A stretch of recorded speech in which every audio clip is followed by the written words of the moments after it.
Hey everyone, welcome back to Book Talk Thursday. Today's book is called The Little Stranger by Sarah Walters. And now, this book at first seems like it's historical fiction because it takes place just after World War II in the English countryside where people are still kind of recovering from all of the events that led up to the war and what all happened during the war. So you can still see kind of some evidence of the tragedy and everything that happened during the World War II. But this book is more than just historical fiction.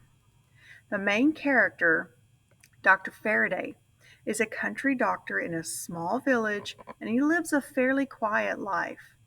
One day, he's called to see a patient at Hundreds Hall. Hundreds Hall is this huge 200-year-old Georgian house that is owned by the Ayres family. The Ayres family has owned that house. They've lived there for 200 years, and they used to own all of the land and properties that were surrounding the house. But over the years, and because of the wars and everything, they've had to sell off a lot of their properties, and now the house has fallen into disrepair. The only inhabitants left are Mrs. Ayres, her two children, Rod and Caroline, who are both in their 20s, their maid, 14-year-old Betty, and Caroline's black lab, Jip. So the family is struggling to keep up with their bills and keep up with house repairs, and all of the changes that have occurred in society since World War II. For example, they want to live in kind of the pre war days where they had um, upper class people and servants, but the times are changing, and that's not really the way things are now. So they're kind of stuck in the past in that way. But Dr. Faraday, now he's the main character, remember, he remembers the house as it used to be when it was just this magnificent house, and he remembers visiting it there when he was a child. His mother was a maid in that house when there were several maids, and it was such splendor and beauty and lots of society and parties. He remembers that from his childhood. So when he gets called back to this house to visit someone who is sick, he is in shock about how the house looks. So on his visit, he is tending to Betty, the 14-year-old maid, who claims to have a stomach ache.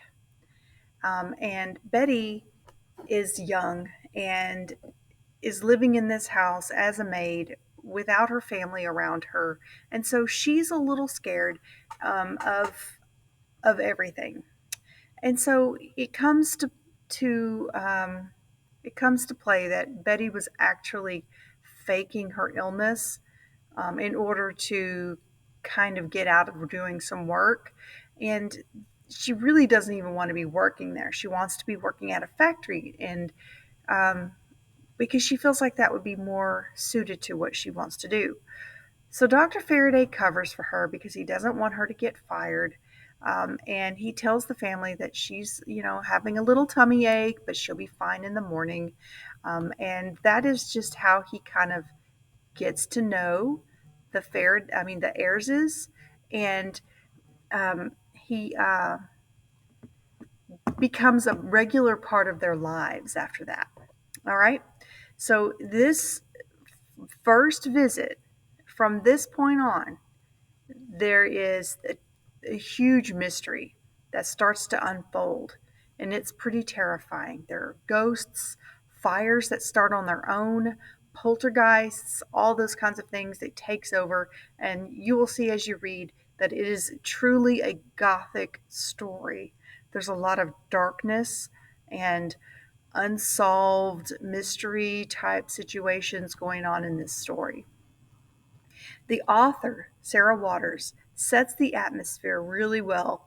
You will feel like you've stepped back in time. You can see the crumbling architecture in the house. You can hear the mud squish under your feet. You can feel it even. And you even feel what the characters are feeling. You'll continue turning pages because the story is so haunting that you just have to know how it will end. Will Dr. Faraday marry Caroline? Will he uncover the mystery surrounding the scratches in the wall? Will Rod be stable enough to take over the estate? What really happened to Susan, Rod and Caroline's older sister who passed away as a child? This book is available in the Barbers Hill High School Library. Click the link to place a hold and start reading today. See you next Thursday.